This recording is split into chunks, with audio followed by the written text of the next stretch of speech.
യുഎഇയിൽ കാലാവസ്ഥാ മാറ്റങ്ങൾ ശക്തമാണ്. ഇതിന്റെ ഭാഗമായി ഉഷ്ണതരംഗവും അതിരൂക്ഷമായി തന്നെ തുടരുകയാണ്.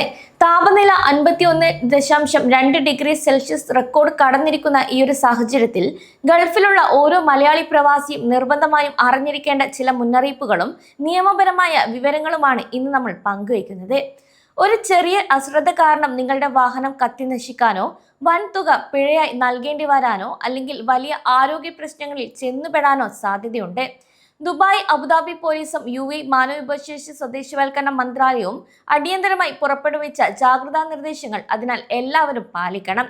ആദ്യമായി ഈ ഒരു സമയത്ത് വാഹനങ്ങൾ ഉപയോഗിക്കുന്ന പ്രവാസികൾ വരുത്തുന്ന വലിയ തെറ്റുകളെക്കുറിച്ച് അബുദാബി പോലീസും റോഡ് സേഫ്റ്റി അധികൃതരും നൽകിയ താക്കീതാണ് അറിയേണ്ടത്. നിർത്തിയിട്ടിരിക്കുന്ന ഒരു കാറിന്റെ ജനലുകൾ അടച്ചിട്ടിരിക്കുമ്പോൾ വെറും 15 മിനിറ്റിനുള്ളിൽ ആ ഒരു കാറിനുള്ളിലെ താപനില 60 മുതൽ 70 ഡിഗ്രി സെൽഷ്യസ് വരെ ഉയർന്നേക്കാം.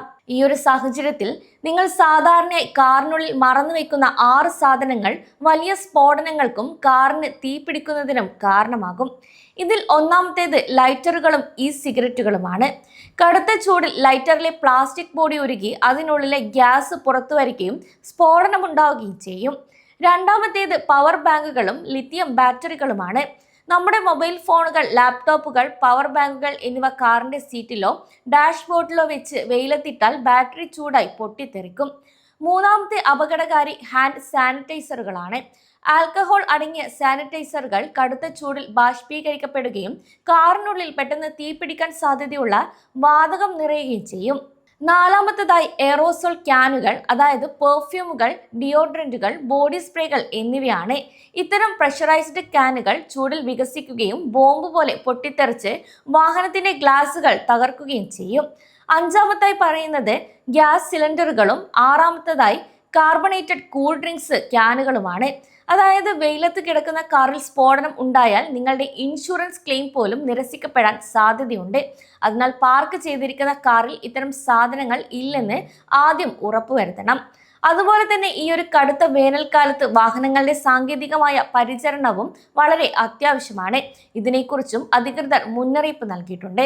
ദീർഘദൂരം യാത്ര ചെയ്യുന്നതിന് മുൻപ് കാറിലെ എഞ്ചിൻ ഓയിൽ, റേഡിയേറ്ററിലെ കൂളന്റ് ലെവൽ, എയർ കണ്ടീഷണറിന്റെ പ്രവർത്തനം, ടയർ പ്രഷർ എന്നിവ കൃത്യമായി തന്നെ പരിശോധിക്കണം. കൂടാതെ ഉയർന്ന ചൂടിൽ റോഡിലെ ടാറിന് ചൂട് കൂടുന്നത് കാരണം പഴക്കം ചെന്ന ടയറുകൾ പൊട്ടിത്തെറിച്ച് അപകടങ്ങൾ ഉണ്ടാകാനുള്ള സാധ്യത വളരെ കൂടുതലാണ്.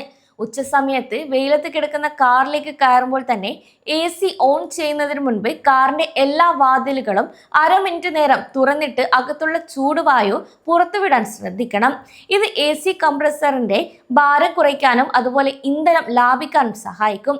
അടുത്തതായി പുറം ജോലികളിൽ ഏർപ്പെടുന്ന തൊഴിലാളികൾക്കും നിർമ്മാണ മേഖലയിലുള്ള കമ്പനികൾക്കും യുഎഇ മാനവവിഭവശേഷി സ്വദേശിവൽക്കരണ മന്ത്രാലയം നൽകിയിരിക്കുന്ന ഉച്ചവിശ്രമ നിയമത്തെക്കുറിച്ച് പറയാം.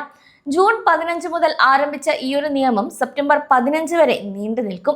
ഉച്ചയ്ക്ക് 2:30 മുതൽ വൈകുന്നേരം 3 മണി വരെയുള്ള സമയത്ത് നേരിട്ട് സൂര്യപ്രകാശം ഏൽക്കുന്ന തുറസായ സ്ഥലങ്ങളിൽ ജോലി ചെയ്യുന്നത് പൂർണ്ണമായും നിരോധിച്ചിരിക്കുകയാണ്. തൊഴിലാളികളെ സൂര്യാഘാതത്തിൽ നിന്നും നിർജ്ജലീകരണത്തിൽ നിന്നും സംരക്ഷിക്കുക എന്നതാണ് ഈ ഒരു നിയമത്തിന്റെ പ്രധാന ലക്ഷ്യം.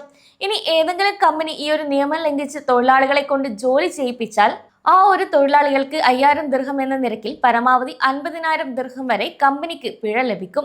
കൂടാതെ കമ്പനിയുടെ ലൈസൻസ് സസ്പെൻഡ് ചെയ്യുന്നതുൾപ്പെടെയുള്ള നടപടികളും ഉണ്ടാകും. അതേസമയം അടിയന്തര അറ്റകുറ്റപ്പണികൾ, റോഡ് പണികൾ എന്നിവയ്ക്ക് ഇളവുകൾ ഉണ്ടെങ്കിലും അത്തരം ഇടങ്ങളിൽ തൊഴിലാളികൾക്ക് തണലുള്ള വിശ്രമ കേന്ദ്രങ്ങളും കുടിവെള്ളവും തണുപ്പിക്കൽ സംവിധാനങ്ങളും നൽകേണ്ടത് സ്പോൺസറുടെ നിയമപരമായ ബാധ്യതയാണ്. കൂടാതെ നമ്മുടെ ആരോഗ്യകാര്യത്തിലും ചില കാര്യങ്ങൾ ശ്രദ്ധിക്കണം. കടുത്ത ചൂടിൽ അത്യാവശ്യത്തിന് വെള്ളം കുടിക്കണം. നിർജ്ജലീകരണം, തലകറക്കം, അതികഠിനമായ ക്ഷീണം എന്നിവ അനുഭവപ്പെട്ടാൽ ഉടൻ തന്നെ ജോലി നിർത്തി തണലിലേക്ക് മാറുക. കൂടാതെ വാഹനം ഓടിക്കുമ്പോൾ റോഡിൽ നിന്ന് വീഴുന്ന മരീചിക കാരണം ശ്രദ്ധ തിരിയാനും ശ്രദ്ധിക്കണം. കൂടാതെ പ്രവാസികളായ നമ്മൾ അധ്വാനിക്കുന്നതിനോടൊപ്പം തന്നെ സ്വന്തം സുരക്ഷയ്ക്കും ആരോഗ്യത്തിനും മുൻഗണന നൽകുകയും വേണം. ഈ ഒരു വേനൽക്കാലത്ത് കൃത്യമായ മുൻകരുതലുകൾ എടുത്ത് എല്ലാവരും സുരക്ഷിതരായിരിക്കാനും ശ്രദ്ധിക്കുക.